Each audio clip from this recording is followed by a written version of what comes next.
¿Qué tal, amigas, amigos? Muy buenas noches.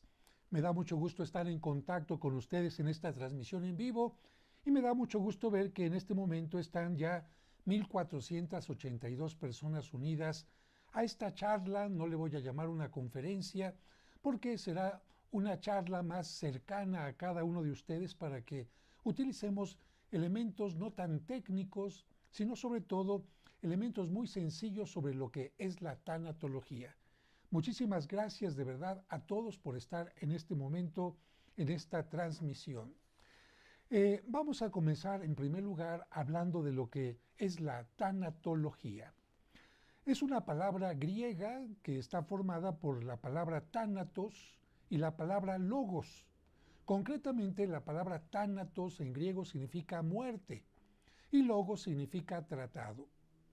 Por lo que algunas personas podrían traducirla en primer lugar como el oficio de los enterradores, de los sepultureros, porque es cierto, hay que reconocer que para tomar un cuerpo, para tomar un cadáver, embalsamarlo, ponerlo en una caja y hacer todos los trámites para sepultarlo o bien cremarlo, se necesita de un oficio.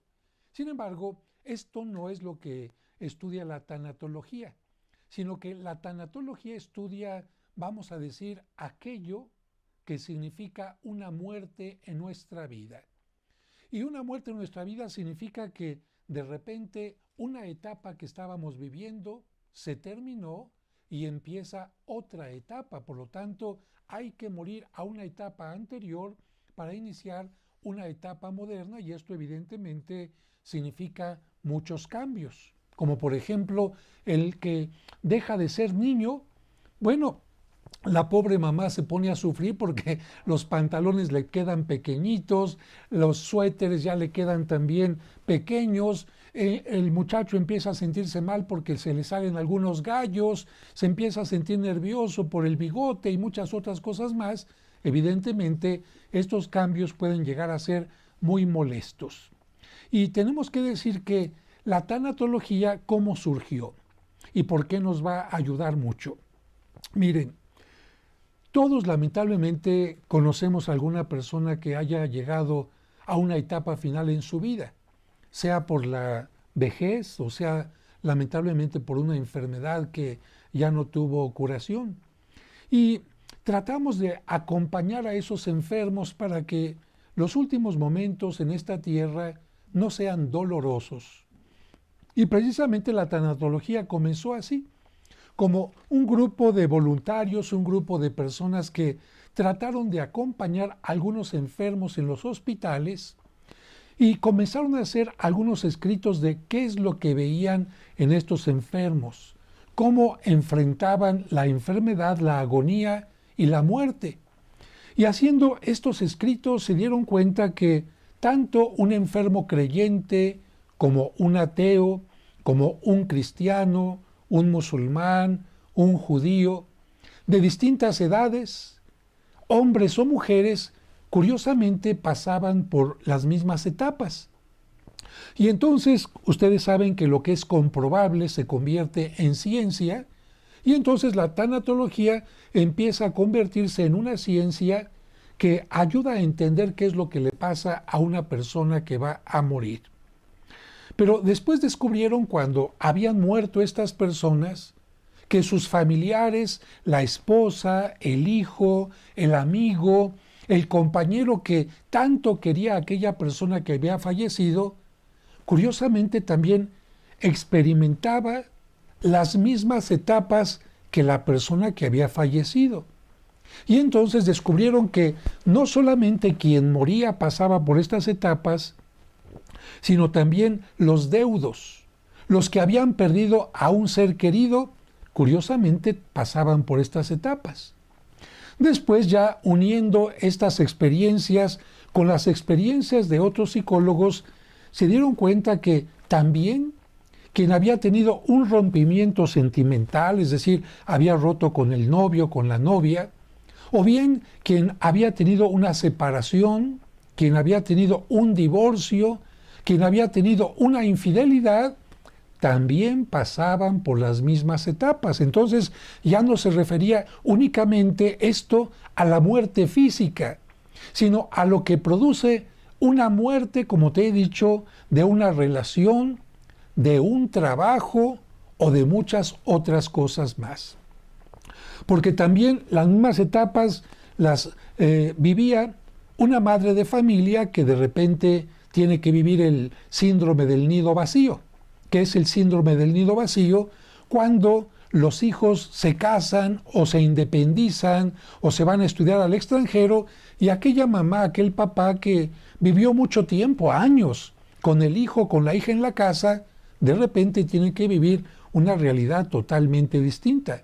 No se ha muerto el hijo, no se ha muerto la hija, pero ya la relación con los padres, puesto que ya no está en la casa, no es la misma.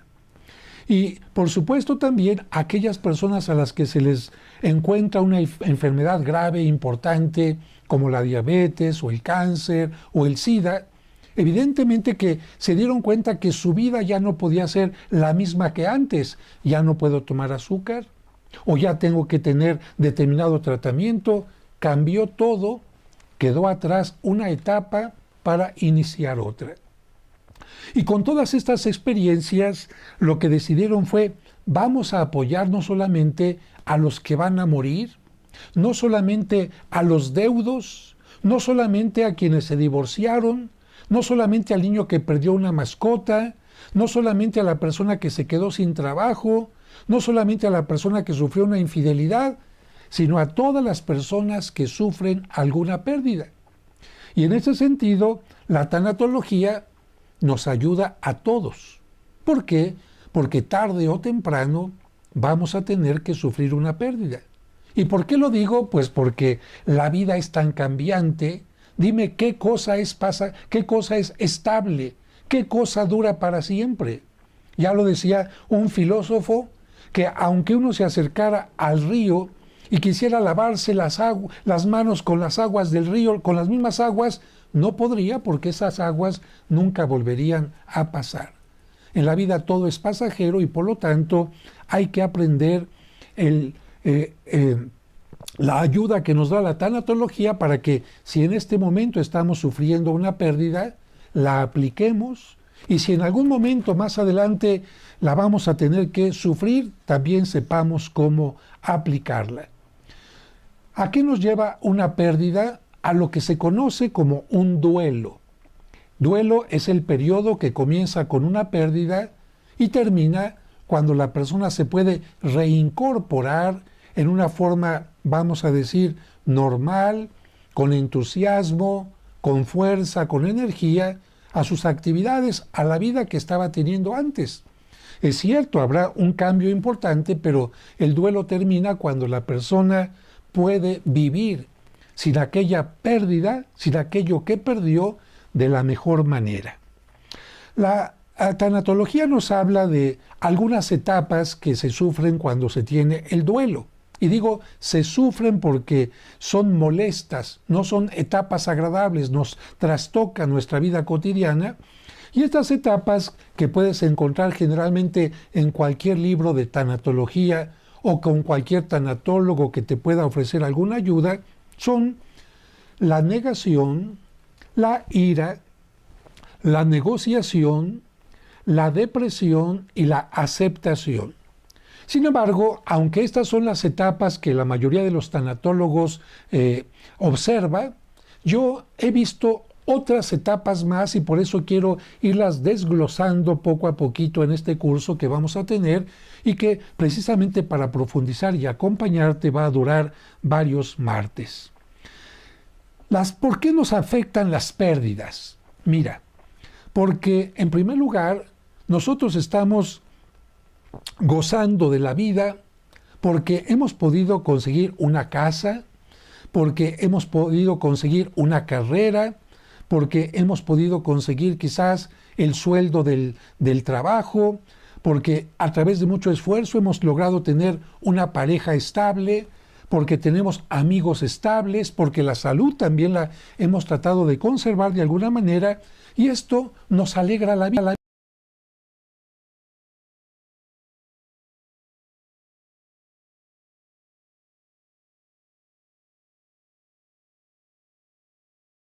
Esfuerzo, esa propiedad, esos ahorros, evidentemente que si te costaron mucho trabajo y te hacen la vida alegre, cuando los pierdes, te trastocan la vida. Es que me costó mucho trabajo, por eso duele que lo hayas perdido. Es que el salario que obtuve, ese mendigo ratero me lo quitó, por eso duele, porque te costó trabajo y porque te proporcionaba una gran alegría. Nadie va a llorar y nadie va a extrañar aquellas cosas que nos fastidian la vida, que nos hacen la vida despreciable, que nos hacen la vida tremenda. Nadie va a extrañar a aquella persona que te ofendía, que te molestaba. No, extrañamos a las personas buenas que se ganaron un lugar en nuestro corazón y aquellos bienes que nos costó trabajo conseguir y que por eso les llamamos valores. Nadie, y discúlpenme porque pongo estos ejemplos, pero queda claro, nadie va a llorar por una cáscara de plátano que va a tirar a la basura. ¿Por qué? Pues porque aquella cáscara cumplió con una función de conservar la fruta, pero nadie va a llorar por esa cáscara, ni nadie va a llorar tampoco cuando va a tirar la basura. ¡Ay, bolsitas de basura! ¿Cómo las voy a extrañar? No, nadie. Vamos a llorar, vamos a extrañar, vamos a sufrir por aquellas personas que eran, y diría yo, que siguen siendo importantes en nuestra vida, y por aquellas cosas, objetos, oportunidades que fueron importantes en la vida. Y quiero decirte que vale la pena llorar por ellas. ¿Cómo no vas a llorar, por ejemplo, por un padre o una madre que se fue? ¿Cómo no vas a llorar por ese hijo que perdiste? ¿Cómo no vas a llorar por un gran amigo? Esto sería totalmente absurdo. Alguien diría, es que los cristianos no deben llorar, y de hecho algunas personas que se llaman de los nuevos cristianos, no los católicos, sino que antiguamente los que se llamaban evangélicos o protestantes, ahora se llaman cristianos, bueno, el nombre no importa, pero algunos de ellos dicen, es que no debes de llorar si eres una persona de fe. Es que no debes de llorar si tú crees en Dios, si crees que tu familiar ya está en la presencia de Dios. Y aquí tendríamos que decir dos cosas totalmente distintas. Mira, el hecho de que mi fe me diga y creo profundamente de que mi familiar está en la presencia de Dios, no significa que mi familiar no vaya a ser extrañado por mí. Yo, por ejemplo, aquí tengo siempre la foto de mis papás que ya fallecieron. Yo sé que ellos, por su testimonio de vida, por su esfuerzo, aunque tuvieron errores como todos los padres de familia, yo sé que ellos están en la presencia de Dios. Pero de repente ya no poder ver a mi mamá, ya no poderle dar un abrazo, ya no poder salir a cenar con ella, ya no poder escuchar su voz, ya no poderle llevar una serenata, un regalo el 10 de mayo, ya no poder compartir con ella la Navidad, etc. Eso por supuesto que me hace llorar. Actualmente ya estoy más tranquilo, pero cuando se dio la pérdida, ¿cómo no iba a llorar por esa madre o por ese padre o por ese Cristian, ese gran amigo que recientemente dejó de estar con nosotros? Claro que lloro. Y también, no solamente en el caso de la muerte. Como te decía hace un momento, imagínate una mamá, y vamos a ponerlo todavía más difícil, una mamá soltera que ha estado viviendo con su hija todo el tiempo y de repente la hija mayor crece y le ofrecen una beca para ir a estudiar en el extranjero. ¿Tú crees que la mamá no está contenta porque la hija va a estudiar en el extranjero y porque a lo mejor tiene una pareja con la cual va a hacer su vida allá? Claro que está contenta, pero por lo que llora es porque la hija ya no va a estar en casa, porque ya no va a compartir con ella la vida como la gozaba antes. Así que es totalmente válido llorar incluso en el caso de la muerte, y aquí vamos a hacer a un lado estas tonterías que de repente surgen a nivel popular. No, comadre, No le llore porque si no, no lo va a dejar descansar. No le llore, compadre, porque si no, su alma se va a quedar aquí en la tierra. No le llore, compadre, porque... No, no, no. Esto no tiene absolutamente nada que ver con nuestra fe. Y te pongo un ejemplo. Cristo, el Hijo de Dios, que tiene mucho más fortaleza, mucho más entendimiento, más sabiduría que nosotros, por lo menos lloró en 2 ocasiones. Yo creo que habrán sido más, pero la Sagrada Escritura nos menciona que llora cuando está en el Monte de los Olivos frente a Jerusalén, viendo el templo y profetiza que lo van a destruir. Es cuando dice, Jerusalén, Jerusalén, si hubieras hecho caso a los profetas, si hubieras hecho caso a mis palabras, pero no quisiste escuchar y vendrán de lejos y no quedará piedra sobre piedra. ¿Y cómo Cristo no iba a llorar por esa ciudad que vio desde niño, por ese templo que admiró desde niño, por ese lugar donde la oración de los judíos se elevaba ante Dios? Claro, eso le provocó muchas lágrimas. Claro, sabía más adelante que Jerusalén podía renovarse o lo que sea, pero lloró por esa pérdida. Y también, tú también seguramente recordarás cuando le dicen que Lázaro ha muerto y llega a la tumba y llora. ¿Cómo no llorar por un amigo? ¿Cómo no llorar por esa persona con la que hay unos lazos especiales? Y yo te aseguro que, aunque no lo menciona la Sagrada Escritura, cuando el niño Jesús veía quizás que sus padres tenían alguna carencia, lloraba en secreto. Y por supuesto, cuando murió su padre San José, claro que lloraba también nuestro Señor Jesucristo. Así que hay que decir que si Dios nos creó con la capacidad de derramar lágrimas, es porque Él sabía que es una forma de desahogarnos de el dolor que tenemos tan profundamente en nuestro interior. ¿También los cristianos lloran? Claro que sí, lloramos. Sin embargo, dice la carta de uno de los apóstoles, lloren, pero no como los que no tienen esperanza. Es cierto, es muy distinto llorar cuando una persona no tiene una respuesta, piensa que su familiar se convirtió en nada, después de esta vida no existe nada, la vida no tiene sentido. Es muy distinto a llorar con esperanza. El llanto sirve para que me desahogue, el llanto sirve para que manifieste también a los demás sin ninguna pena, sin ninguna vergüenza, el dolor que me ocasiona esa pérdida, pero con esperanza en la resurrección, con la esperanza en que podré continuar adelante en mi vida y que no quedo totalmente derrotado. Viene aquí una pregunta, porque hice este guión para ir tratando de responder algunas preguntas que normalmente la gente se hace antes de ir tocando cada una de las etapas que se sufren con la pérdida. Viene aquí la pregunta: ¿cuándo comienza el duelo y cuándo termina? Bueno, ya hemos dicho que el duelo termina cuando una persona ha transitado por todas las etapas. Y esto quiero que quede muy claro.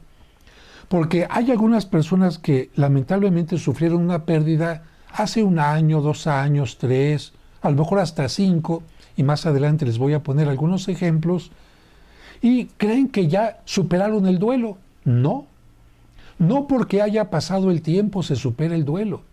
Es necesario transitar todas las etapas para que el duelo, en una forma psicológica, en una forma espiritual, sane a la persona. Si una persona se queda atrapada en una etapa, no puede continuar su proceso de duelo. Esas personas que se quedan con una urna de cenizas en su casa, se quedan atrapadas en una etapa y no pueden continuar el duelo. Esas personas que lamentablemente se quedaron a lo mejor en la segunda o la tercera, no podrán transitarlo y no podrán decir que están sanos. Y por eso les aparecerán enfermedades, les cambiará el carácter, les aparecerán sentimientos de culpa, rencor, muchas cosas de las que vamos a hablar Y por eso es necesario transitar todas las etapas y para eso sirve la tanatología. Si solamente fuera el tiempo lo que me va a sanar, simplemente dejo que pase el tiempo y no. No es suficiente el tiempo, hay que transitar todas las etapas. Siguiente pregunta. ¿Viven todos el duelo por igual? No. No. ¿Por qué? En primer lugar, porque cada uno de nosotros vive el dolor de una forma distinta. Quizás, por ejemplo, en una familia, el hijo más cercano a la mamá es el que sufra más por la pérdida. Pero puede ser que a lo mejor también el hijo más alejado, porque le van a aparecer sentimientos de culpa, se va a recriminar por qué no estuve, por qué no la acompañé.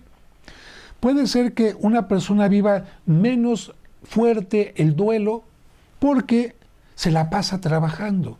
Y una persona que tiene trabajo, tiene su mente ocupada y el duelo es menos pesado. Es más pesado también, por ejemplo, para una persona que tiene una baja estima, y de esto vamos a hablar más adelante. ¿Por qué? Porque una persona con baja estima fácilmente se derrumba y no sabe enfrentar los problemas. Aquí tengo que responder también a esta parte que algunos me preguntan. ¿Todos viven iguales aun cuando tengan fe? No, también varía esto de la fe. El duelo se vive distintamente de acuerdo a estas cosas también, por la fe. Quien no tiene fe, evidentemente que se le hace más difícil llevar el duelo. El que tiene una fe más profunda se toma de la mano de Dios con la oración en comunidad, asistiendo a sus asambleas, ofreciendo la oración, sea judía, musulmana, cristiana, por su difunto. Eso le trae una tranquilidad. Sabiendo que a través de la oración puede comunicarse también con su difunto, eso le trae una gran tranquilidad y no está en cosas como ¿cómo me comunico con mi difunto con una sesión espiritista? Quiero arreglar las cosas que no me dijo, quiero enterarme. La gente que acude a estas sesiones espiritistas, lejos de calmarse, se complica la existencia. Por eso, una fe profunda puede hacer que nuestra pérdida, nuestro duelo, sea más llevadero. Por otra parte, la actividad distrae, como te he mencionado. Tú sabes que no se puede tener dos cosas en la mente a la vez. Por ejemplo, si yo les digo en este momento, a ver, piensen en una ensalada y al mismo tiempo piensen en un programa de televisión, no se puede. O piensan en uno o piensan en otro, aunque sea intermitentemente. ¿Qué pasa cuando una persona ha sufrido una pérdida? Aquí está la pérdida en la mente. ¿Por qué se murió? ¿Por qué no está aquí? ¿Por qué se enfermó? Cuando hemos tenido una pérdida, a veces no podemos dormir porque está la mente repetitivamente recordándonos la pérdida, y eso evidentemente que hace que el duelo sea sumamente doloroso. En cambio, si tengo yo que ir a trabajar y tengo que atender a los clientes si estoy en un comercio, o tengo que atender la máquina que estoy manejando si estoy en una empresa, en una oficina, mi mente, al estar ocupada, me va a permitir descansar de ese dolor que tengo por la pérdida. Por eso se habla de la terapia laboral. Una persona que esté deprimida o que tenga una pérdida, mientras más se ponga a trabajar y mientras más se distraiga, va a vivir más fácilmente el duelo. Terapia laboral, terapia que distrae, terapia que ayuda. Y evidentemente aquí tienes una respuesta a si una persona u otra puede vivir igual el duelo.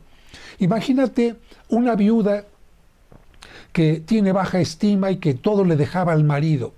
El marido tiene que tomar las decisiones. ¿A dónde vamos? Lo que diga el marido. ¿Qué comemos? Lo que diga el marido. ¿Cómo vivimos? De lo que el marido trae a casa. Muy bien. Baja estima. Y además la mujer no trabaja porque tiene alguien que le ayuda en la casa, como se decía antes, una sirvienta, una persona de servicio. Y otra, en cambio, que desde que el marido vivía, ella participaba, comentaba, ¿qué vamos a hacer? Tú y yo lo decidimos. No está tu papá, pero ahora me toca decidir a mí, le dice a los hijos. Y es una mujer que tiene a lo mejor un trabajo, una oficina, una fábrica. Esta segunda mujer va a superar más fácilmente el duelo porque su mente no va a estar de ociosa pensando una y otra vez qué voy a hacer, etcétera, con la baja estima, sin la terapia laboral. Por eso es importante que tratemos de tener una sana estima y que tengamos siempre la mente ocupada en algo positivo, en algo constructivo. De hecho, en el curso que doy de autoestima, que más adelante lo daré también a través de las redes, insisto mucho en que una persona con una baja estima fácilmente se derrumba ante cualquier problema y evidentemente ante las pérdidas. Hay gente que dice, ya no puedo sostenerme, y llega a quitarse la vida. ¿Por qué? Por problemas de baja estima, por problemas de falta de fe, por problemas de no tener una terapia laboral y otras cosas más.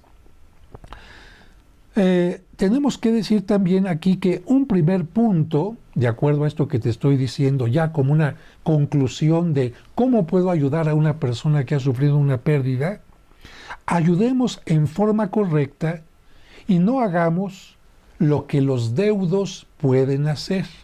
A ver, yo quiero ayudar a una viuda, quiero ayudar a un amigo, quiero ayudar a un hijo por una pérdida que ha tenido, sea que perdió a la novia, sea que tuvo rompimiento sentimental, o sea que se le murió un amigo o su mascota, etc. Bueno, tomemos en cuenta que el duelo no vuelve a una gente tonta, ni tampoco el duelo vuelve a una persona incapaz.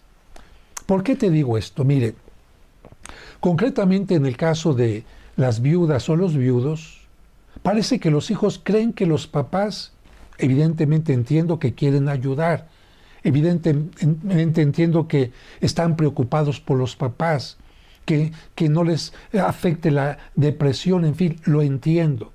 Pero a veces los hijos quieren ayudar y no saben cuál es lo correcto. Por eso en este momento hay que tratar de dar una reflexión. La mamá que antes de que muriera el esposo se levantaba a darles de comer a los pajaritos, iba al mercado, preparaba la comida, barría el espacio que le gustaba barrer, se ponía a tejer, en fin. Llegan los hijos, mamá, no barras, yo voy a barrer por ti. Piensan que le están ayudando. Mamá, no vayas al mercado, yo voy a comprar las cosas. No cocines, te traemos aquí la comida. No les des de comer a los pajaritos. ¿Qué están haciendo estos hijos?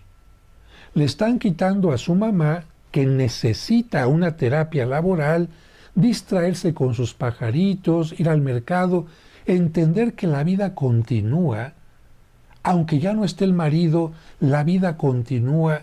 Y muchas de las cosas que hacía cuando vivía el marido, las va a poder continuar haciendo cuando el marido ya no esté.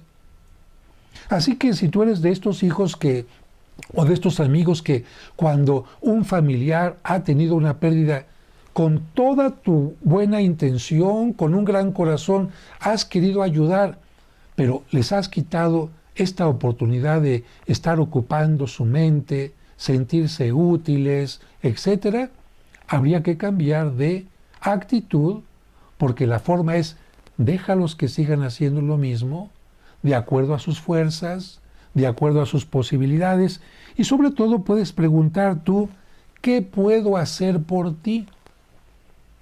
Esta pregunta es maravillosa. No llegas a resolver problemas que están en tu mente y no en la mente de los deudos. No llegas a hacer cosas que piensas tú que es lo mejor. Se pregunta claramente, ¿qué puedo hacer por ti? Y seguramente el deudo te va a decir, ¿sabes qué? Haz oración nada más. O llámame a tal hora para que no me sienta sola. O tráeme este favor. Pero es lo mejor. Que el deudo sea el que te diga exactamente qué es lo que necesita, qué es lo que puedes hacer. Y yo repito, entiendo a los hijos y a los amigos. Cuando muere un ser querido, no sabemos qué decirle a los familiares, qué le digo, qué hago. pregunta, ¿qué puedo hacer por ti? ¿Qué puedo hacer por ti? Y ahí encontrarás una respuesta muy buena. Y también una precaución. Una precaución porque el duelo puede crear de repente, perdón por la palabra, monstruos. Si no te gusta la palabra porque es muy fuerte, puede crear relaciones enfermizas y puede hacer decrecer, no crecer, sino decrecer a las personas que han perdido a un ser querido. Te voy a poner un ejemplo que te hablo de él porque son ejemplos reales. Como tanatólogo me ha tocado acompañar a varias familias y en una ocasión una mamá que creció con baja estima y que esta baja estima también estaba complicada con un querer manipular a todos, porque las personas con baja estima a veces llegan a pensar que tienen el control remoto de los demás.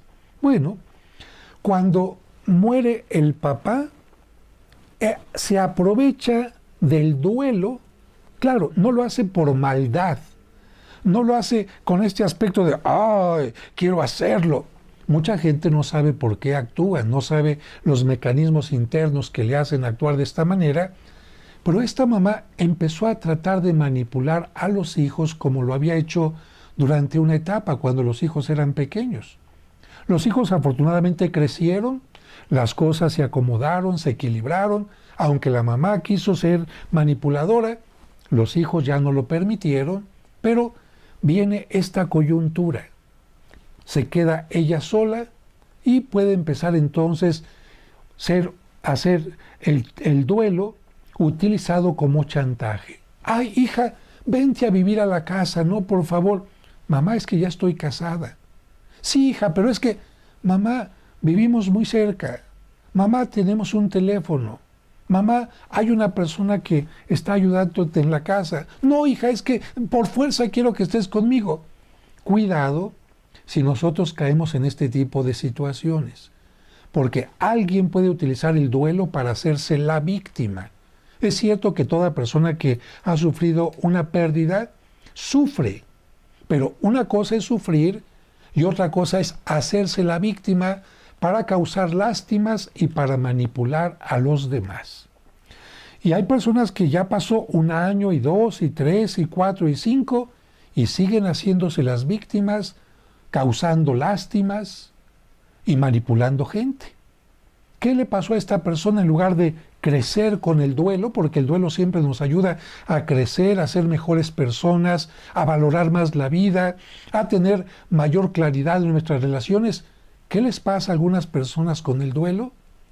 Se hacen víctimas, van degradándose en el sentido de que en lugar de crecer, ser independientes, ser más amorosas, etc., se convierten en un problema para ellas mismas y en un problema también para los demás. Así que esto es solamente una precaución para que no caigamos en hacernos las víctimas, en manipular a los demás, en aprovecharnos de la situación para hacer daño en lugar de hacer que las relaciones sean positivas. ¿Qué puedo hacer por ti?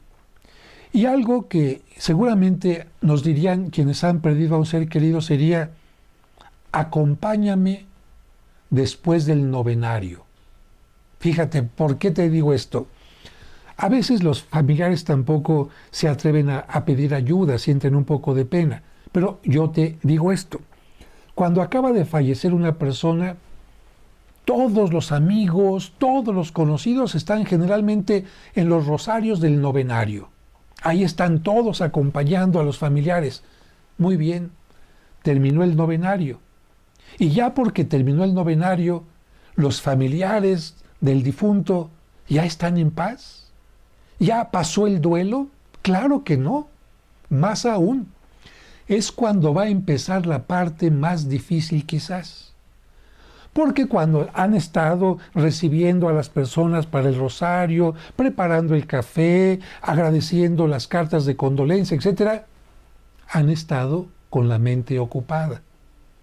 Termina el novenario, ya no hay que recibir a los visitantes, ya no hay que hacer los rezos, ya no hay que hacer trámites funerarios, etc. Y es cuando la gente se siente sola y se derrumba. Ahí es cuando hay que decir, ¿en qué puedo ayudarte? Y en esos días posteriores al novenario, una llamada, un acto de presencia, quizás llevando unas galletitas y gustas, pero sino sobre todo llegar, decir, ¿en qué puedo ayudarte? Y esto será muy bueno para los deudos que te lo van a agradecer en todo momento. ¿Para qué me sirve la tanatología? Porque hemos estado analizando qué es lo que pasa cuando hay una pérdida, pero ¿para qué me sirve la tanatología? Te voy a poner un ejemplo. Imagínate que yo voy hacia, ¿qué te diré? A cualquier localidad, a cualquier población. Me subo en mi automóvil, lo enciendo y me dirijo hacia aquella población. Empieza la carretera hacia aquella población y ¿qué crees? En la carretera una gran cantidad de hoyos, de baches, y además no hay ningún letrero que me indique si hay una curva o algo así. Es la primera parte del camino. 1 kilómetro, muy bien. 1,5 kilómetros, 2 kilómetros, y de acuerdo a lo que yo veo, al frente por lo menos otro kilómetro más va a estar así. ¿Qué ocasiona esta experiencia en mí? Que quería ir a aquella localidad, que tenía esperanza de ir, me va a decir, no, mejor me regreso, esto es imposible, no voy a poder salir nunca de este camino, esto es un peligro, me deprimo y me quedo ahí, echando a perder quizás una experiencia maravillosa. ¿Por qué? Porque después del 3er kilómetro ya hay una supercarretera con iluminación, con cafeterías, con señalización, y el lugar a donde iba era maravilloso. Si alguien me hubiera dado un mapa y me hubiera dicho, mire padre, hacia donde va usted es un lugar maravilloso, ¿eh? No se desanime, por favor, solamente le advierto, mire, aquí está el mapa, que va a pasar por esta parte, donde están los baches, donde están los agujeros, donde está esto, pero después de esto, mire, viene esto y esto y esto maravilloso. Bueno, la tanatología es como una especie de mapa que me va a decir, estas son las etapas por las que vas a pasar. Hay unas etapas muy dolorosas, pero esas no son todo el camino. Después de estas etapas vas a llegar a una etapa mejor, y finalmente vas a estar recuperado después del duelo. A eso nos ayuda la tanatología, a saber qué te va a pasar a ti, qué me pasa a mí, qué le pasa a tu hijo, a tu amiga, a tu compañero cuando tenemos una pérdida, y localizar en nuestro propio mapa, a ver qué me está pasando, estoy enojado, estoy en esta etapa, qué me está pasando, estoy lleno de rencores, estoy en esta etapa, qué me está pasando, estoy dejando de creer en Dios, estoy enojado con Él, estoy en esta etapa, qué me está pasando, estoy sintiendo que me falta aire en el pecho, como que estoy en esta etapa. Bueno, precisamente para esto la tanatología nos va a ayudar como si fuera un guía, como si fuera un copiloto, para que tengamos nosotros tranquilidad, no nos desesperemos y podamos llegar a nuestro final. Siguiente punto, y vamos avanzando. Esta charla estoy calculando que dure 1 hora 30, quizás un poco menos, para que vayan quedando claros los puntos. ¿Puedo quitarme el dolor? Quiero no sufrir. Miren, amigos, algunas personas cuando llegan al curso de tanatología que he dado durante más de 14 años ante 1000 personas, llegan diciendo, padre, quíteme el dolor. ¿Cómo quíteme el dolor? No, mira, un duelo no es una aspirina que te va a quitar el dolor de la noche a la mañana, ¿eh? Una persona que se quiera burlar de ti, sí puede decirte, sí te voy a quitar el dolor. Y algunas personas por ahí, incluso brasileñas, creo yo, prometen, pare de sufrir, pare de sufrir. No, con el dolor de las personas no se juega. Como te dije hace un momento, ¿Cómo no vas a sufrir porque perdiste a una madre, a un esposo, a un hijo? ¿Cómo no vas a sufrir si te acaban de detectar cáncer? ¿Cómo no vas a sufrir si perdiste el trabajo? Dime, ¿cómo no vas a sufrir si ni siquiera te pudiste despedir de tu familiar contagiado por COVID? Dime, ¿es esto normal? Claro que no. Si cuando yo me raspo, si cuando tengo una caída, si cuando tengo una fractura, mi cuerpo está hecho por Dios para que me diga, algo no está bien, algo se rompió, algo está dañado, ¡au! ¡Au! Me duele. ¿A quién de ustedes cuando tienen un rompimiento de hueso, una quemada, una herida, no les duele? Díganme. Es totalmente normal el dolor. Y a propósito de esto, quizás nos pueda ayudar a entender exactamente esto de lo que le estoy hablando. Esto que tengo aquí en mi libro, precisamente que toca el curso de tanatología, en la parte que se refiere a las pérdidas, porque este libro contiene el curso de autoestima en la primera parte, en la segunda parte tiene el curso de tanatología y después tiene un curso de valores. Y exactamente en la introducción al curso de tanatología escribí este cuento que se llama Maldición o Bendición. ¿El dolor es maldición o bendición? Vamos a escucharlo a través de este cuento si les parece. Después de pecar Adán y Eva, fueron expulsados por Dios del paraíso. Se sintieron desnudos y avergonzados e iniciaron sus labores en el mundo. No obstante el castigo impuesto, con admiración el Creador observó cosas extrañas en sus actitudes. ¿Qué observaba Dios cuando Adán y Eva ya habían estado en la tierra después de estar en el paraíso? Adán trabajaba sin descanso todos los días, descuidando totalmente su cuerpo, y Eva molía los granos sin percatarse de que con cada golpe sus manos se llenaban de moretones. Se golpeaba y sus manos se llenaban de moretones. Adán cortaba con sus manos todo tipo de plantas sin distinguir los tallos suaves de los cardos que le herían con sus espinas. Y Eva metía sus manos al fuego sin darse cuenta de que con el fuego su piel se quemaba y se llenaba de ampollas. La pareja comía todo tipo de alimento sin diferenciar lo que estaba fresco de lo que estaba podrido. Y lo más extraño es que cuando perdían algo, no lo valoraban. Y cuando tenían que separarse por alguna razón, ninguno extrañaba al otro. Pero curiosamente tenían siempre la misma sonrisa en su rostro, aunque estuviesen rodeados de peligros. Así que imaginemos la escena: Eva con los dedos quemados, con moretones, Adán con espinas, con comida podrida comiendo, etc. Y cuando tenían que separarse, no sentían nada, ni tristeza, ni nada. Entonces el Creador pensó y dijo: cuando salieron de mis manos el hombre y la mujer, los bendije, les di inteligencia para conocerse y entender las cosas.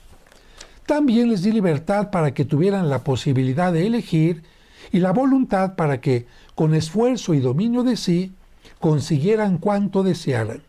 Sin embargo, ahora cuando los veo por el mundo, es necesario darles una ayuda extra.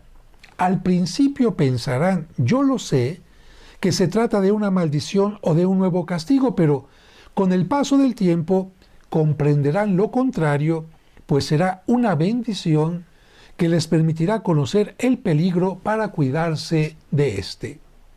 Una vez tomada la decisión de otorgarles otro don, por la noche, cuando la pareja dormía, el Creador llamó a sus ángeles para enviarlos a la tierra y les dijo: lleven esto y colóquenlo sobre la cabeza de Adán y Eva. Uno de los ángeles no aguantó la curiosidad y preguntó: ¿qué es? El Creador le dijo: un arma que será transmitida de padres a hijos. Es el dolor, el dolor. Los ángeles cumplieron su misión Y al día siguiente, cuando la pareja inició la jornada de trabajo, notaron inmediatamente una gran diferencia. Adán, a la mitad del día, comenzó a sentir dolor en los músculos y cuando tomó un tallo con espinas y brotó la sangre de sus dedos, por primera vez lanzó un grito. Ese día, Eva también gritó cuando la piedra que utilizaba para moler el trigo golpeó su mano y cuando la lumbre de la fogata quemó su dedo.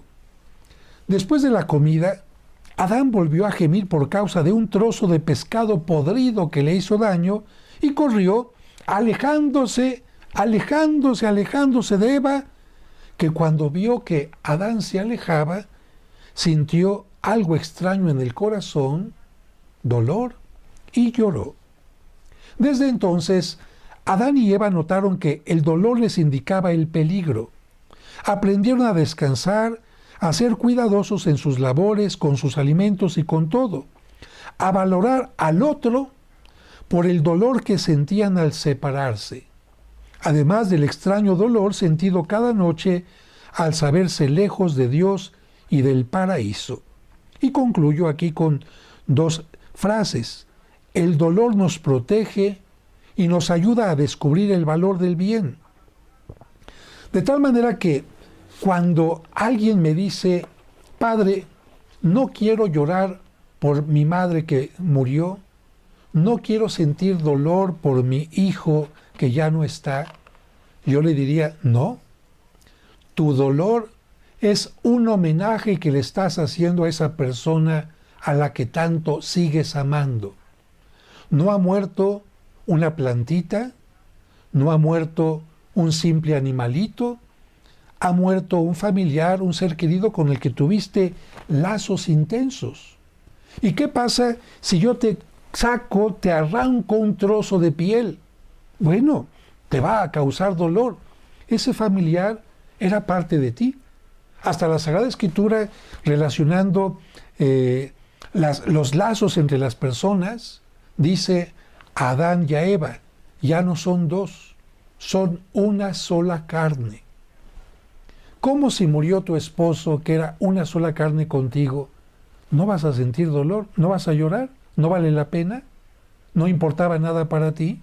¿Era una basura por la que no se llora?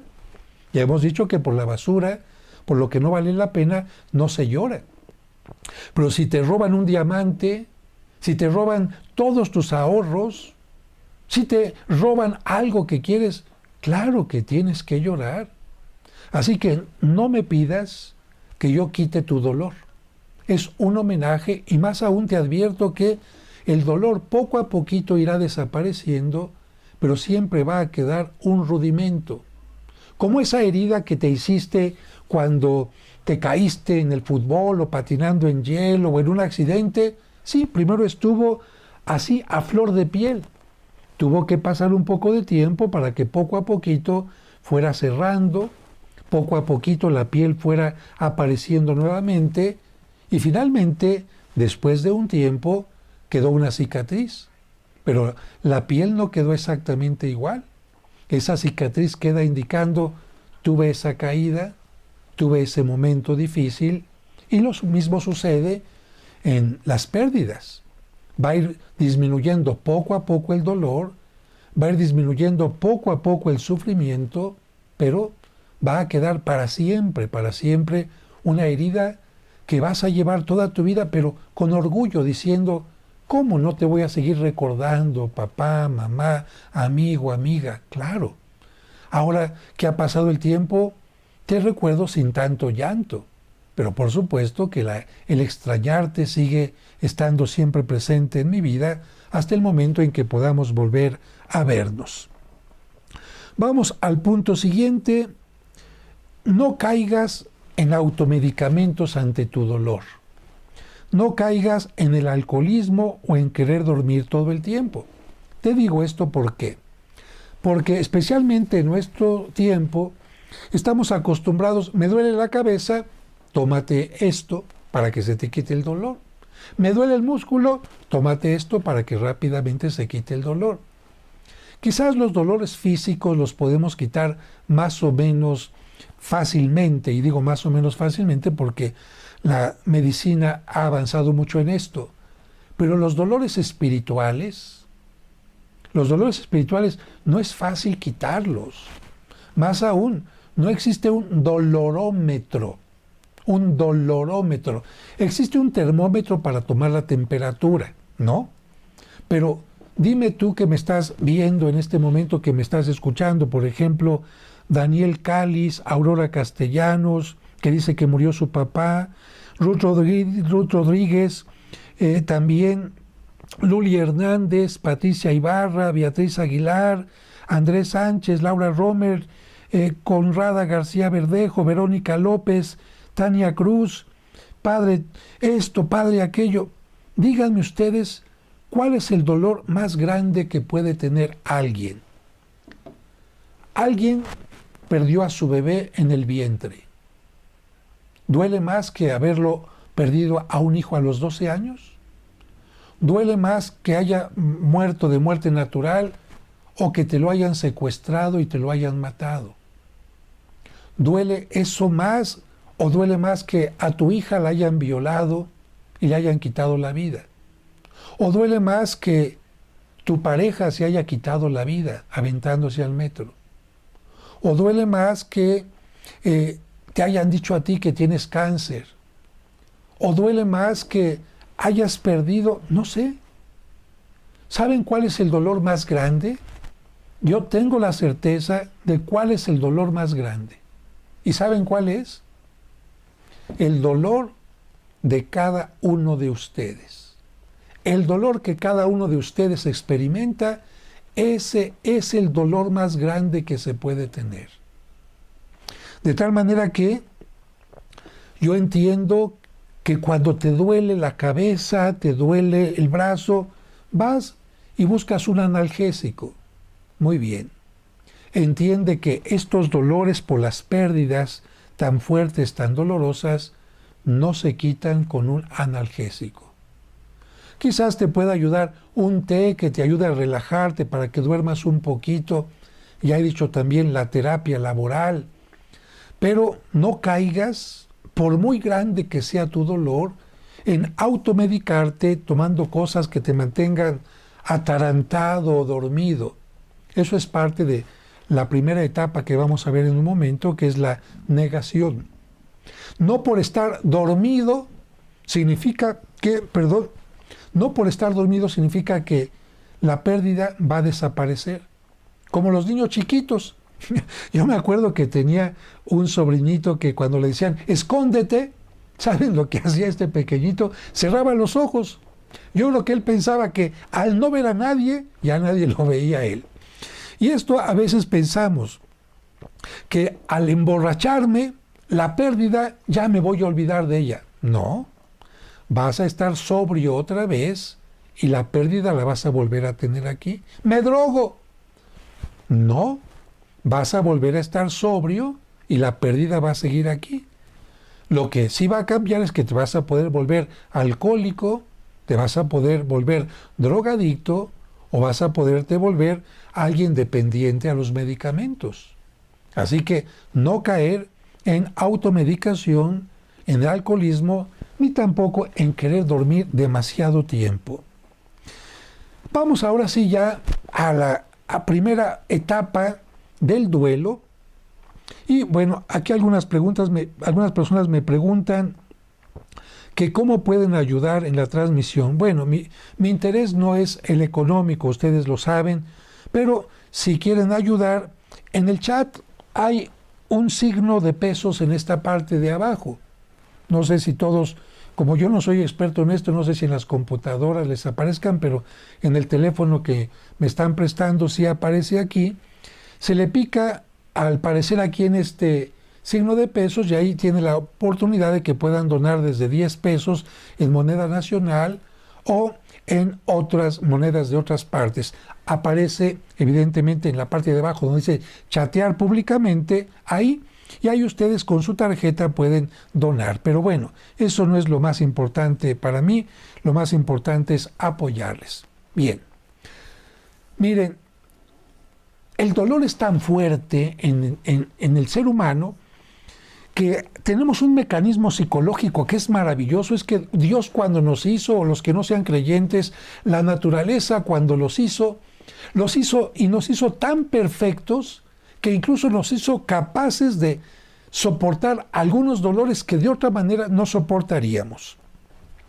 Les comparto esta historia de una persona de Querétaro que venía a la Ciudad de México y lamentablemente en un momento otro autobús, o mejor dicho, un autobús salió de su carril, iba a chocar de frente con ellos y esta persona dio el volantazo y por hacer este movimiento salió de la carretera y dio 3 vueltas o 4 y de repente se encontró ya él fuera de la carretera, las puertas del automóvil se abrieron, salió su esposa volando, su hijo también, estaban inconscientes. Cuando él reaccionó, él no salió porque se quedó aferrado del volante, pero cuando reaccionó, al ver a su esposa y a su hijo, lo primero que pensó es, necesito pedir ayuda.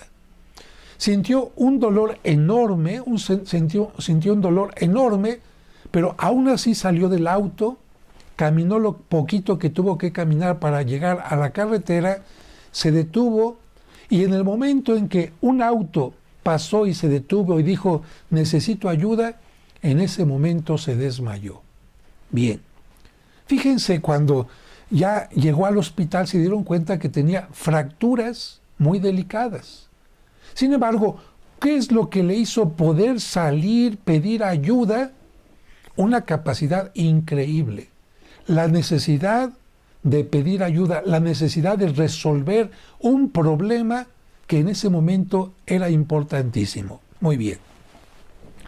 Los tanatólogos más importantes que hay en esta área nos dicen que cuando tenemos una pérdida entramos en un shock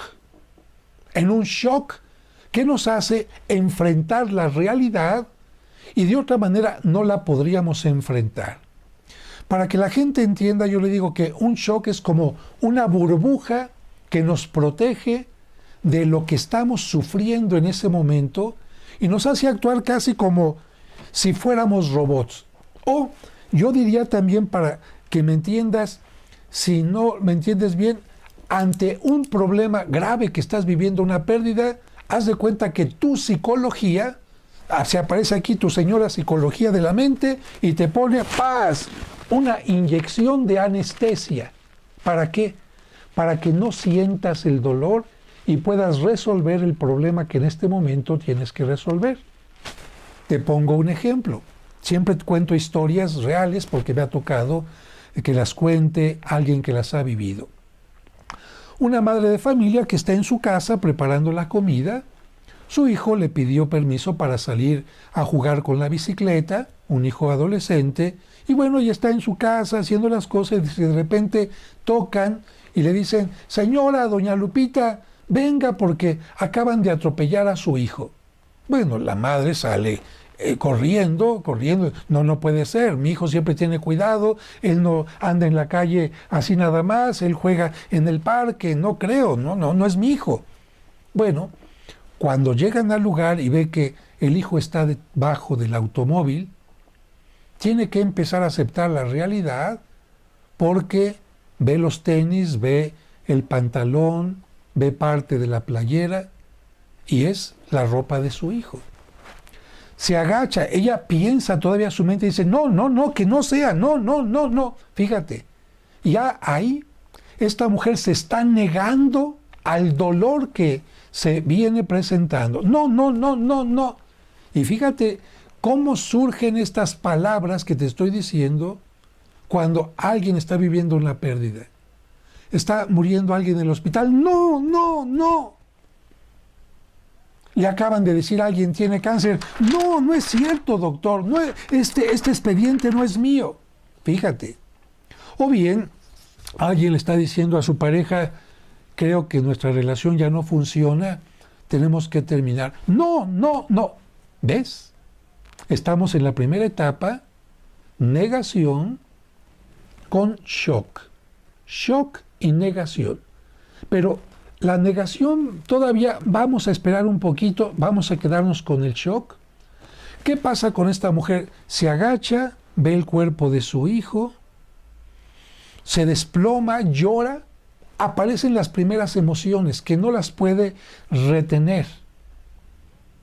Hablaremos más adelante de las emociones, pero imagina la escena, no las puede retener y sin embargo, de repente, después de llorar y que la levantan, tienen que tomar los datos de lo que pasó, en fin, esta mujer de repente parece que se convierte en un robot. Regresa a la casa y algunos dicen, ¿qué le pasa? Está como robot, está como perdida, está como dormida. ¿Qué es lo que tiene que hacer esta mujer? Mira, ¿por qué su psicología le está poniendo esta anestesia? Porque dejó en la estufa la comida que está preparando y si no la quita de ahí, se puede quemar la casa. Tiene que llamarle al papá para decirle qué es lo que pasó. Tiene que llamarle a los hermanos. Tiene que ver quién se va a encargar de acompañar el cuerpo a la delegación o al ministerio a donde lo van a llevar. Tiene que buscar cómo va a conseguir dinero para la funeraria.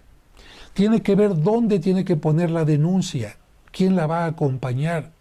Tiene que hacer una gran cantidad de cosas que, en este caso, funcionan no tanto como terapia laboral, sino como algo que tengo que resolver en este momento. Por lo tanto, tengo un dolor, pero al mismo tiempo tengo una gran preocupación de muchas cosas y entonces actúo como si estuviera zombie. Esto se los comento porque en muchas ocasiones asistimos a un funeral y en el funeral, en la agencia funeraria, vemos que los familiares están como si nada hubiera pasado. Y alguna gente hasta llega a decir, yo creo que no quería a su pareja, yo creo que no quería a su hijo. O alguien dice, uy, cuánta resignación, no la hemos visto llorar. No. Lo que pasa es que la persona está como en un shock, en una burbuja de algo irreal y está actuando casi automáticamente para resolver los problemas.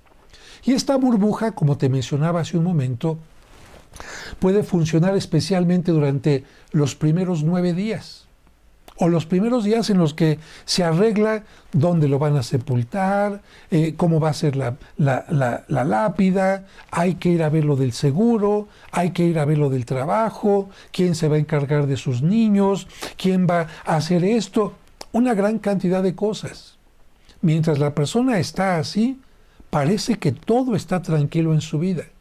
El problema es cuando termina esta etapa de shock, haz de cuenta que la anestesia perdió su efecto ya y entonces la persona reacciona, ya está sola, ya no tiene gran cosa que hacer más que lo ordinario y entonces viene el derrumbamiento.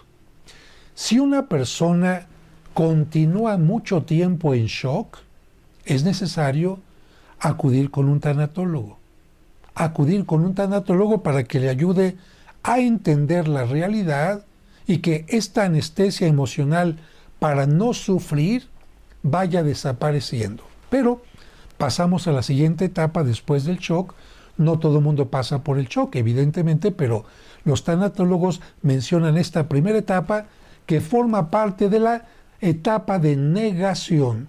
Primera etapa de negación. Y aquí, disculpen si algunas personas van a sentir que quizás hablo fuertemente, pero no es por hacer daño, no es por herir a nadie, ni susceptibilidades, ni nada, sino es para que se den cuenta de que es necesario pasar por esta etapa que es muy dolorosa. La negación. Hay dos formas de negación. La de aquella que quiere negar todo lo que pasó en una etapa determinada de la vida, como por ejemplo esta muchacha que vivió 5 años casada con alguien, una boda muy bonita, una luna de miel maravillosa, 4 o 5 años maravillosos con la pareja, tuvieron hijos, pero de repente él la deja, él le pide el divorcio por lo que sea. Muy bien. Esta mujer lo que hace, fíjate, va al álbum de fotografías y en la fotografía de la boda con las tijeras le quita la cabeza al novio, la carita. O llega y como si en la boda nada más hubiera estado ella, fíjate. Qué curioso, ¿no? No, el novio también estuvo. No, es que ya le quité la carita. Que él no estuvo el día de la boda, ahí estuvo. ¿Por qué niegas que él estuvo en la boda? En las fotos familiares cuando fueron a Acapulco o aquí o allá, aparece ella, los hijos y todo, todos los invitados. Le corta la cabecita al novio. ¿Tú crees que esto es real? No. Ella tendrá que decir, me casé enamorada, tuvimos 1 año, 2, 3, 4 maravillosos. Lamentablemente ya no continuó, pero yo no puedo borrar este pasado porque además fue bonito. ¿Y sabes por qué me duele tanto y por qué quiero cortarle esta cabeza? Precisamente porque me duele, porque me hace falta, porque las cosas cambiaron, porque el proyecto de vida que tenía me duele y fue una pérdida. Sí, pero no cortando la cabecita de tu pareja, vas a decir que ese evento, esa historia, esos días que viviste con él, nunca existieron. No tienes por qué negar la realidad, tienes que aceptarla. Otro ejemplo, un sacerdote que fue un gran amigo, un gran maestro, tenía como único familiar a su mamá. Y su mamá se puso enferma y todas las noches él se levantaba a ver que estuviera bien. Y una noche se levanta y ve que su mamá ya estaba muy delicada, lamentablemente había fallecido. Bueno, eran como las 4 de la mañana. Tenía muy buenas relaciones con el Ministerio Público, un sacerdote muy importante, con agencias funerarias, en fin. Fíjense lo que hizo. Pidió que fueran por el cuerpo e inmediatamente lo cremaran. Nada de velación. Mientras llevaban el cuerpo, llamó a una agencia dedicada a decoración de interiores para que cambiaran toda la decoración de la habitación de su mamá, sacaran la cama, pusieron cuadros distintos. ¿Qué es esto? El no querer sufrir, el no recordar que su mamá murió, tenía un intento, como si esta habitación fuera distinta todo el tiempo, que no haya nada que me recuerde que mi mamá estuvo aquí. Esta es una forma de negación muy particular que algunas personas tienen. No tenemos por qué hacer esto porque de todas maneras ahí vivió la mamá. Y cambies o no cambies la decoración, el dolor va a estar aquí y va a estar aquí también. Cambies lo que cambies. Córtale la fotografía a tu pareja en la cabeza a tu fotografía. Deshazte del cuarto si quieres. Pero eso no va a cambiar la pérdida. Ahí está. Es que no quiero sufrir. Eso es lo que la gente dice. No quiero sufrir. No quiero que me recuerden las cosas, lo que estoy viviendo. Así no se resuelve la vida. Así no se resuelve el duelo. Y ahora voy a la otra parte de negación. Al revés, me quiero quedar con todo. Me quiero quedar con todo. Y les voy a contar esta historia, todavía estamos a tiempo, rápidamente para concluir la sesión del día de hoy. Un día me invitó una señora a que fuera a bendecir su casa, con mucho gusto. ¿En qué horario? Mire, a tal hora. Bueno, está muy bien. 3 de la tarde, más o menos. Llegué a la casa. Padre, ¿gusta una copita? Ah, caray. Y abre una cantina donde había whisky, coñac, vermut, amaretto, de todo tipo. No, muchas gracias, la verdad, no. Pero sí me sorprendí de que hubiera una cantina muy bien equipada.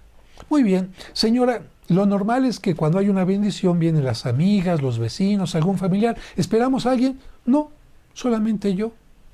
Bueno, me extrañó más todavía. Vamos a empezar a bendecir, ya hicimos el rito, la bendición del agua, y cuando empecé a rociar los cuartos, un cuarto impecable, con un escritorio, con un librero, ¿verdad? Y esto, ¿qué es? Es la biblioteca de mi marido. Ah, muy bien. Seguimos bendiciendo, llegamos a otro cuarto donde abrió el closet para que echara agua bendita, lleno de trajes. Los zapatos también de hombre impecables ahí. Y le dije, muy bien, ¿y su esposo en qué trabaja? ¿A qué horas va a llegar? No, padre, mi esposo se fue hace 10 años, o creo que hasta 15, y ya no ha regresado. Ah, disculpe, lo lamento que haya fallecido. No, no. Un día me habló por teléfono para decirme que ya tenía otra pareja, que no iba a regresar y que no lo buscara porque él no me iba a volver a buscar. ¡Ay, qué fuerte! Eso evidentemente es muy doloroso, pero aquí yo tuve que enfrentarla también en su duelo. Señora, si hace tiempo se fue su marido, tanto tiempo, ¿por qué los trajes están impecables y los zapatos? Es que los mando a la tintorería de vez en cuando. Ah, caray. Y los zapatos también me pongo a... Ah, caray. Señora, una pregunta. ¿Usted sale frecuentemente de su casa? No. Me levanto, hago todo lo que tengo que hacer para que esté limpia la casa, voy si acaso al mercado una vez a la semana y me regreso inmediatamente para estar aquí. Mire, señora, quizás no tenga yo razón, pero le quiero hacer otra pregunta. ¿Tiene amigas aquí del edificio? No, casi no salgo. Muy bien. Yo podría decirle que a lo mejor usted no sale, ¿sabe por qué? ¿Y sabe por qué están estos trajes aquí y estos zapatos? Porque usted no ha aceptado que su esposo se fue. Porque usted no ha aceptado que su esposo ya no la quiere. Porque usted no ha aceptado que esta etapa ya terminó. Eso se llama negación. No, no, sí, yo lo acepto. Mire, señora, usted en el fondo sale y regresa rápido a la casa porque está esperando que le llame por teléfono o que llegue a la puerta y le diga, ya regresé. Y se sentiría muy mal si él regresara y usted no estuviera ahí para abrirle la puerta. Señora, una pregunta. Si de verdad él regresara después de 10, 15 años, ¿usted le abriría la puerta y le permitiera entrar? Sabiendo que ha estado con otra mujer y a lo mejor hasta tiene hijos y todo, ¿usted permitiría que volviera a ser parte de su vida después de lo que le hizo? No, no, no. Tendrá que aceptar una realidad. Y esa realidad comienza aceptando que esos trajes ya no se los va a volver a poner nunca, porque aunque regresara, ya están pasados de moda, a lo mejor ya ni le quedan. No, no, me voy a deshacer de los trajes, padre. Y de todo esto, sí, no, sí, ya entendí, padre, voy a aceptar la pérdida. Muy bien. Pasaron algunos días, yo le llamé por teléfono, no se había deshecho de las cosas, yo le dije, mire, mientras tenga eso ahí significa que está usted negando la realidad. Si ya no va a utilizar esos trajes, esto, aquello, ¿qué sentido tiene que los tenga ahí? Finalmente, después de 2 semanas, me habló y me comentó, padre, mire, empecé a sacar un traje. Es que con este fuimos a una fiesta. Es que con este salimos a tal lugar. Es que este yo se lo regalé el día de... Sí, señora, cada objeto evidentemente nos puede traer recuerdos. Pero no porque guarde esos trajes significa que su esposo va a regresar. Los recuerdos ahí están. El pasado que vivió ahí está. Pero porque estén ahí estas cosas, su esposo no va a regresar, ni el dolor tampoco se va a ir. Padre, le confieso que me dijo después, días después, empezó a sacar las cosas y mientras las iba sacando, iba teniendo una gran tristeza, un gran dolor, porque cada cosa iba removiendo momentos, sentimientos, y después me dijo, padre, le voy a confesar algo que fue tanto mi coraje al ver todos aquellos trajes en el piso y darme cuenta que había sido una tonta por esperarlo, una tonta por no darme cuenta de lo que me había hecho, que me dio tanto coraje, que fui por unas tijeras y empecé a destrozar todo. Y me dijo una cosa que me causó mucha tristeza, pero que es parte de... Dice, y me oriné encima de toda aquella ropa. Pero después de ese momento vino un llanto que no pude calmar. Y le dije, señora, la felicito porque usted pasó la primera etapa y está iniciando la segunda. Cuando uno ya no puede negar la realidad, no, no estoy enfermo de cáncer, no, no me ha abandonado, no, no, no hubo una ruptura, no, no se murió. Cuando ya no podemos negar las cosas que son como una anestesia, la negación, aparece el dolor. Y el dolor no nos gusta, pero aparecen las emociones que Dios ha puesto para que salgan y nos vayan purificando de todo ese dolor tan inmenso que tenemos. Y la emoción no es únicamente, y de esto lo vamos a tratar en la próxima sesión, la emoción no es únicamente la tristeza. La emoción por estas pérdidas es el enojo, el resentimiento, la ira, la impotencia y muchas cosas más. Y esta mujer, después de que aceptó que nunca iba a regresar su marido, después de un tiempo de mucho llorar, le dije, llore, desahógese, miéntele la madre, usted me dice que quiere hacerlo, hágalo, saque su coraje, sus emociones, solamente que no le hagan daño. Que no le hagan daño, sáquelas de la mejor manera, porque es bueno sacar las emociones, es bueno no reprimirlas. Y aquí viene lo más maravilloso, que después de, ¿qué sería? Como 4 o 5 meses, me habló para decirme que tenía ya una pareja. Y ahora que ha pasado más tiempo, esta mujer vive feliz en una nueva relación. Y la veo sonreír y me pregunto, ¿qué hubiera sido de esta mujer si nunca me hubiera pedido que fuera a bendecir su casa? ¿Se hubiera quedado esperando al marido todo el tiempo hasta que llegara su propia muerte? ¿Echar a perder su vida por un negar la realidad? No. Es cierto, repito, el dolor por nuestros seres queridos es muy fuerte, pero quedarme con una urna de cenizas en donde ya no es mi mamá ni mi papá, me aferro yo a que sí, las cenizas me escuchan, las cenizas me entienden. Mire, usted va a poder platicar con su papá o su mamá sin cenizas. La realidad nos dice que antes, cuando una persona moría, había que despedirse forzosamente de sus restos, porque había que llevar el cuerpo al cementerio. ¿Alguien pensaría quedarse con el cuerpo en su casa para toda la vida? ¿O dejarlo 1 mes, 2 meses? No, el cuerpo no lo permitía.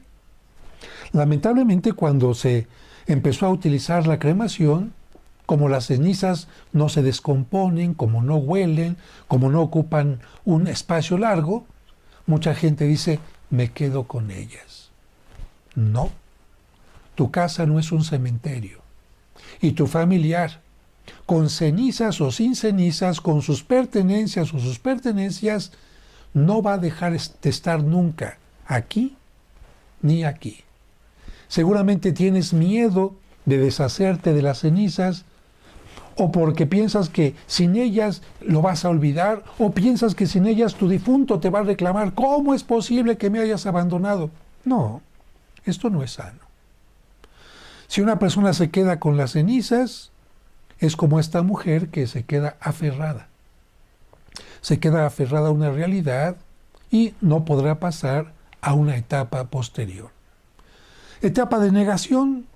Hay gente que en su teléfono todavía tiene el número de su celular de alguien que falleció y nos cuesta trabajo borrarlo.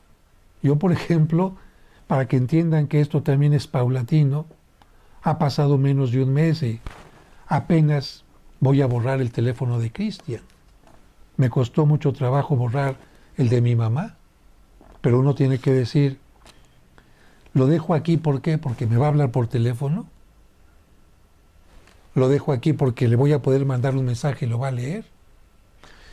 Mejor guardo una fotografía y acepto la realidad y lloro como lloré ese día por cuando me enteré que había fallecido, o cuando lloré cuando me enteré que falleció mi nieto César, mi ahijado César, en fin, mi nieto, como si tuviera hijos y nietos, vean qué cosas digo. Entonces, puedes quedarte con algo que tú quieras, una fotografía, alguna pertenencia, alguna ropa que te quieras poner, en fin, alguna vajilla, por supuesto. Pero eso es muy distinto a querer quedarte con todo, como si todo fuera a seguir igual. No se siente nunca en esa silla porque era la del abuelo. Mejor honremos esa silla y que se siente alguien que sea querido por todos, o la van campechaneando, como se dice popularmente, para que las cosas vayan regresando a la normalidad. Espero que este primer encuentro que hemos tenido les ayude a ir entendiendo lo que es la tanatología, y queda como primera tarea esta: no nieguen lo que ha pasado, por muy doloroso que sea, hay que aceptarlo. No hay que ponernos anestesia e ir abriéndonos poco a poco a aceptarlo para que el dolor y las emociones vayan apareciendo. No se limiten en llorar. No podemos llorar todo el tiempo seguido porque hasta físicamente sucede algo cuando lloramos. Cuando termina el llanto, dicen algunos en forma de broma, cuando aparece el moco. Lloramos tanto que llega un momento en que ya nos tenemos que sonar la nariz, limpiar la nariz, y ya no podemos seguir llorando. No significa que ahí lloramos todo lo suficiente. Tendremos que darnos otra oportunidad más adelante, y a ratitos, si nos da pena, en soledad, pero digámosle a nuestro ser querido: sabes que estas lágrimas son un homenaje para ti. Cuánto te extraño, cuánto me haces falta. Pero ¿sabes qué? En tu honor también voy a seguir viviendo de la mejor manera. Gracias a todos, 5,064 personas, y este video va a quedar también para todos. Gracias Lupita Castro, gracias Ismael, Juliana, María de Anda, Vicky Muñoz, no puedo leer a todos. Gracias Rebeca Dávila por tu ayuda, Juan José Rodríguez, Marta Hernández, Luz de Luz Sánchez, gracias por su colaboración, Blanca Madrid, también gracias Guadalupe Olivar, Carlos de la Vega, Jocelyn Sánchez, Gloria Fernanda, Yasmín Pérez, Alejandra Verónica López, Mónica Luna. Gracias Angélica Morales, Marcela Gasca, Hortensia Sánchez, Auri Hernández, Estela Rodríguez, Spring. Gracias Miguel Rico. Gracias Jorge López. Gracias Miriam Rocha. Gracias Erika Martínez. Gracias Claudia Cervantes. Gracias Rosa María Nuño.